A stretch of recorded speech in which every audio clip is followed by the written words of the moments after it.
et bonjour à tous, bienvenue sur ma chaîne Dina Coaching. Je suis Dina, coach personnel et professionnel et formatrice en communication. Aujourd'hui, dans le cadre de notre vidéo, nous allons justement parler de communication et le thème de notre vidéo est le suivant: comment structurer efficacement notre discours? Comment faire de sorte d'avoir un discours fluide, bien organisé, bien structuré? On va voir ensemble quelques astuces. Alors, tout d'abord, avant d'entrer dans la phase structuration, élaboration, il convient de se poser des questions préalables qui sont particulièrement importantes. La première question: à qui je m'adresse? Quel est mon auditoire? Quel est mon public? Qui est mon public? Et quel est également son niveau de connaissance du sujet que je vais aborder? Très important. Deuxième question: quel message je veux faire passer? Autrement dit, quel est mon objectif de communication? Qu'est-ce que finalement je souhaite atteindre? Et la troisième question: quel impact je veux avoir? Quel est l'effet que je cherche à obtenir auprès de mon auditoire? Donc, posez-vous ces trois questions, répondez précisément à ces trois questions. Et justement, la réponse à ces questions va vous permettre d'identifier les éléments que vous allez aborder dans le cadre de votre intervention.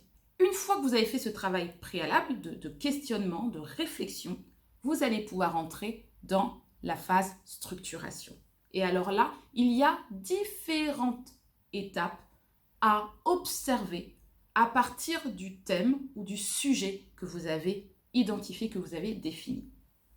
Première étape, sur la base de votre sujet, listez vos différentes idées. Listez-les de façon exhaustive et ensuite regroupez-les en quelques points principaux. Donc, première étape, listez de façon exhaustive vos différentes idées et regroupez-les en quelques points principaux. Deuxième étape, hiérarchisez vos différentes idées en les organisant de façon chronologique ou par ordre d'importance. Donc, vous avez listé vos idées, vous les avez regroupées en différents points et maintenant vous les organisez de façon chronologique ou par ordre d'importance. Troisième étape, développez chaque point en les étayant avec des chiffres, avec des illustrations, avec des exemples pour nourrir votre propos, pour nourrir chacune de vos idées. En gros, vous développez chaque point à votre guise en fonction de votre objectif de communication, ne l'oubliez pas. Quatrième étape, envisagez une introduction et une conclusion qui soient accrocheuses, qui soient percutantes. L'idée, c'est dès le départ de captiver votre auditoire et à la fin de ne pas avoir une chute qui retombe en soufflet, mais de continuer à susciter l'intérêt et de finir vraiment de façon à ce qu'on dise « waouh » à la fin de votre discours.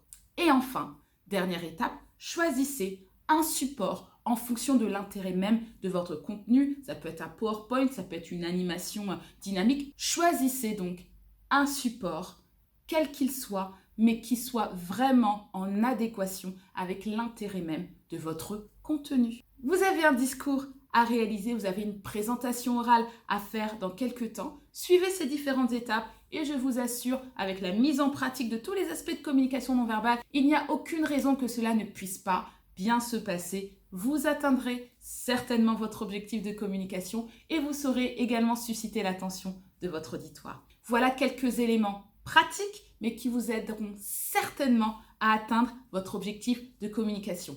Alors, c'était Dina Coaching.